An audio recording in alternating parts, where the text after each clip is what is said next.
qué no hacer, digamos, con el teléfono. Uno son las actualizaciones que hay que hacerlas Actualizaciones permanentemente. siempre. Segundo, tomen su teléfono y cambien lo del correo de voz, la contraseña, ya mismo y cámbienla Dos cada correos de tanto. voz. Exacto. Y después, si detectan que su teléfono, por ejemplo, gasta mucha batería, se calienta mucho, por ejemplo, en el época sí. teléfono, puede llegar a estar comprometido, no solo con una de estas cosas, sino con muchos otros problemas, un virus, exacto. ¿Y qué haces ahí? En esos casos llevarlo a un especialista y que lo chequeen. Pero yo nunca lo quiero llevar porque tengo miedo de que me saque los datos. Bueno, pero por ahí alguien de confianza, Tiralo alguien que al diga... No, tengo un cementerio de celulares en casa. No, por eso yo, ya por tiene ejemplo... un cajón con todos los celulares. Sí. La cuenta de verdad, arroba...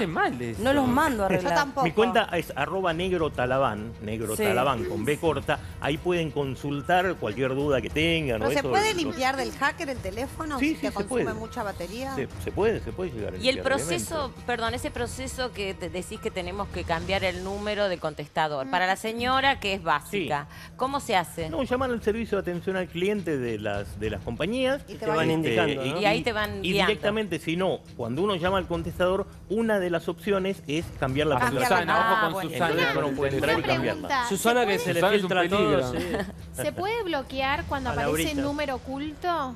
Porque en el caso del Chato lo llamaron de las 2 de la mañana hasta las 5. Si el chato tiene consultas, que venga, no te las mande. No, lo tiene que agendar. Lo mejor Sí. es agendar y una vez, ¿no es cierto? No, porque le mandaron de un número, Pero lo si no lo bloqueó tiene, y a ¿cómo partir de agendás? ahí fue Un todo 0989, claro, te llaman de oculto. Primero lo Claro, tenés que en agendar. general, Pero por ahí te sí, llaman número de línea oculto. también. Y ahí lo bloqueas. ahí lo que funciona, que No, como yo se digo puede siempre, bloquear directo. Cállense, chicas, que es está el hablando. mejor antivirus, el sentido común. Llamada con alguien desconocido, oculto, no la se atendés atienden directamente. nunca. Chao, más Nunca, vale. nunca. Siempre es para Suena joder. el- Pero eso, Siempre para joder. por eso yo digo que el dormir. mejor antivirus muchas veces es uno mismo. Claro. Es Igual que la verdad. llamada de Sí. WhatsApp, viste que por ahí te llaman números de WhatsApp Sí. un plomo. No se Claro. atiende, No se atiende jamás. jamás. Gracias, Gustavo, Al por venir, contrario, como por siempre.